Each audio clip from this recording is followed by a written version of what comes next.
Is the fee part of the ordinance that people are most concerned about as you going around the parish? Well, I haven't been around the parish.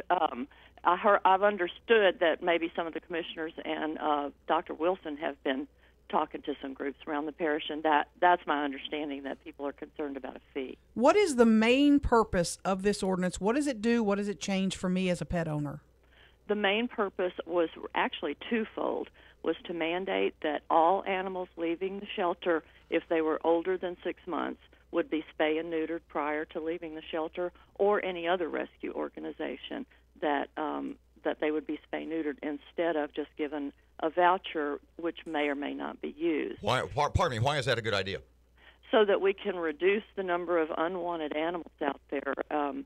Most of our strays and unwanted litters are happening in neighborhoods where there's already way too many animals, because there's already a lot of strays and unwanted litters, and that I guess, pardon me, I guess my question was, if you are giving vouchers to have that done, why is it necessary to change the way you're doing it now?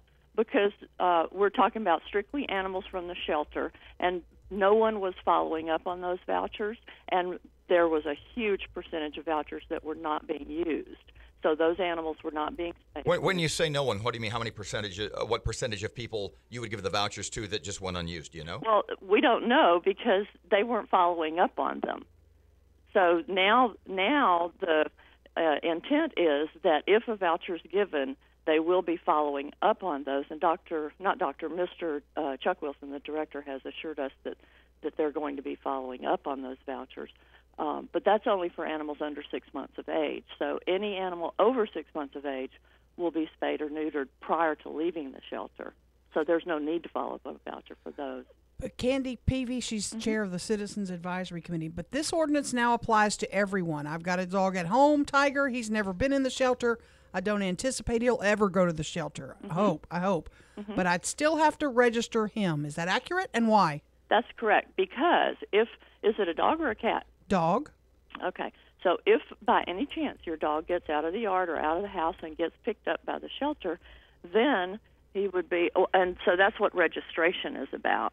We requested that there be a registration process for all dogs and cats and ferrets, that if they're picked up on the road, in the yard, somebody gets them and takes them to the shelter, they can be immediately identified as who the owner is, where they live, and returned to that owner. If they get picked up on the street by an ACO, animal control officer, they can be immediately returned to their owner without ever going to the shelter.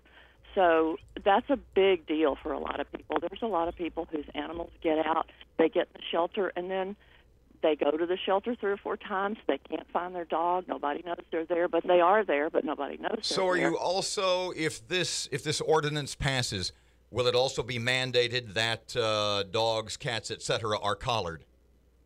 No, they don't have to be collared. They can be microchipped. Okay, but it has to be one of the two. And I'm using Right. Aaron's dog Tiger as an example. So it will be mandated, or at least if he's registered for the dog's own good, that he is either collared or microchipped. Yeah, they need to be wearing their tag. They should all be doing that anyway. So, I mean, it's a law right now all over the state. Your animal has to have a rabies vaccination, and that is identified by tag. Right. And there's a new, as you know, a new dog park, and there's going to have to be identification for the dog park as well, that those animals have had a rabies. Let me ask you this, Candy. That brings up this point. This ordinance would apply for Caddo Parish residents, Right. or Shreveport residents who happen to also live in Caddo Parish. Both. Everybody? Yeah, both. Okay. Shreveport's already adopted the ordinance and has read it. I don't know if they voted on it, but they've read the whole thing and they've said yes, we agree. So it's $10. Walk us through the proposed fees. You know, there's at this very moment today, the fee as it stands on the books is $10 for an unspayed or unneutered animal, and $5 for a spayed or neutered. I believe they have gone back and forth so many times. Because we had seen it was 20 and 10 on one report, I guess. Well, it was that at one time, and then it went down to 10 and 5, then it went to nothing, then it went back to, I think, 10 and 5. You can hear my dogs in the background. When you say neuter, dogs go crazy. Pardon me? When you say the word spayed or neuter, dogs go crazy. Matt's a little shaky, too, as a matter of fact. That's funny. No, both of mine have been spayed and neutered, so they're already there. They're good. Here's the other question. This doesn't have anything to do with what they may charge to go in the dog park. But where's this money going to go? Is it all going to stay at with the shelter, or is it going to be siphoned off in Caddo government somehow? Well, it's not supposed to be siphoned off. It is supposed to go towards animal programs that are necessary, and that's a good question. I'm so glad you asked me. There are so many things that our shelter could be doing if they had the funding, which would include more off-site adoptions all over the parish that they could be doing on a very frequent basis.